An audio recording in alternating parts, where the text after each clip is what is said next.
Okay, so my most commented on and most watched video is my video on how low stomach acid could be contributing to a lot of your digestive disturbances.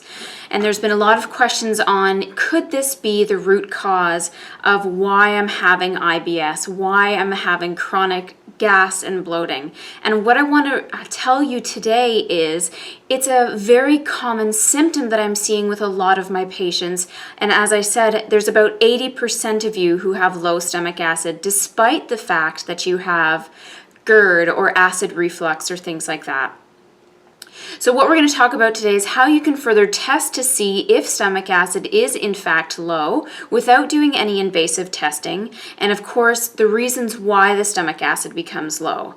I'm Dr. Andrea Maxim, the creator of the Maxim movement, where my goal is to maximize on your digestive health using foundational principles to help get you there. And those foundational principles include removing the triggers. So we need to make sure that there's no underlying infections happening like parasites or yeast. And I know that sounds gross, but I'd say about 70% of the patients that I see in my office have an underlying infection that needs to be addressed first.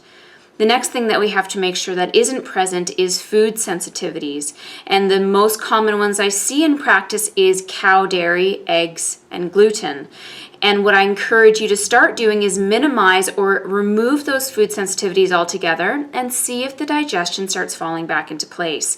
Because again, unless we remove the triggers to disease, we will never get back on track and we will never achieve optimal health. And that's really what we want to do.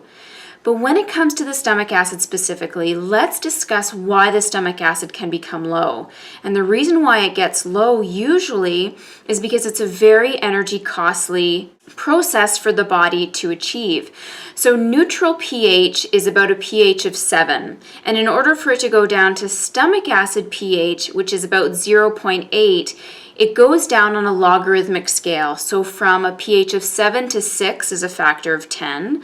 From 6 to 5 is a factor of 10. So from 7 to 5 is a factor of 100, and so on and so forth. So you're looking at about 10 million units of energy to create one molecule of stomach acid. And if your body is dealing with stress, if you're not sleeping well, if you're being exposed to infections, if you have food sensitivities present, heavy metals present, then the last thing your body's going to do is make stomach acid. So if you want to see if your stomach acid is low, here's a few things that you can do. One is I do a zinc tally challenge in my office, which takes about 10 seconds. And the zinc tally solution is simply zinc, which is a direct indication for how low your zinc is, but usually if your zinc is low, your mineral status is also going to be low, meaning usually your stomach acid is low. The other product that I like to use is what I call a betaine HCl challenge. So this product is the product that I personally use just because I'm the most comfortable with it. And what we do is we give you these betaine HCl capsules. So it's hydrochloric acid capsules, as you can see on the label. Oops. And we do one capsule after a meal each day. So each day we're also going to increase by 2 after a meal, then 3 after a meal, to a maximum of 6. And you certainly don't want to be going above 6, because what will happen is we'll start actually giving your body too much stomach acid too quickly, and it can start causing inflammation.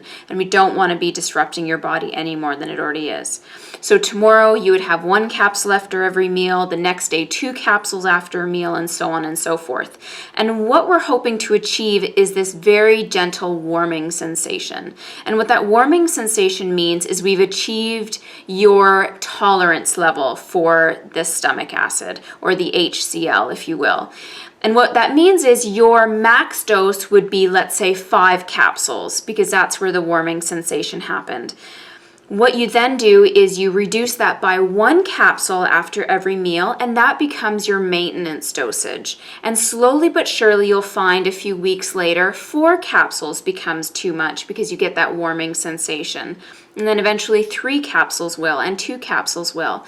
So what we're doing is we're slowly titrating you up to figure out where your tolerance is, and then slowly but surely taking you off the capsules, meaning that your body is starting to produce stomach acid all on its own.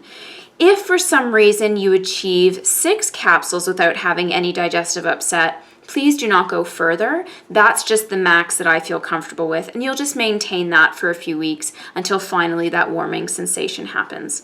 So this is something that you can try at home by going to the health food store and picking up a bottle of betaine HCl capsules.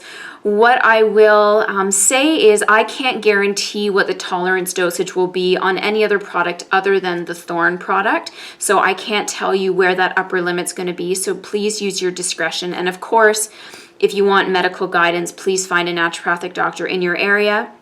Or you can always contact me. Again, I am Dr. Andrea Maxim, naturopathic doctor, and the creator of the Maxim movement, where we are trying to maximize on your digestive health in order to provide you with optimal health in the long run.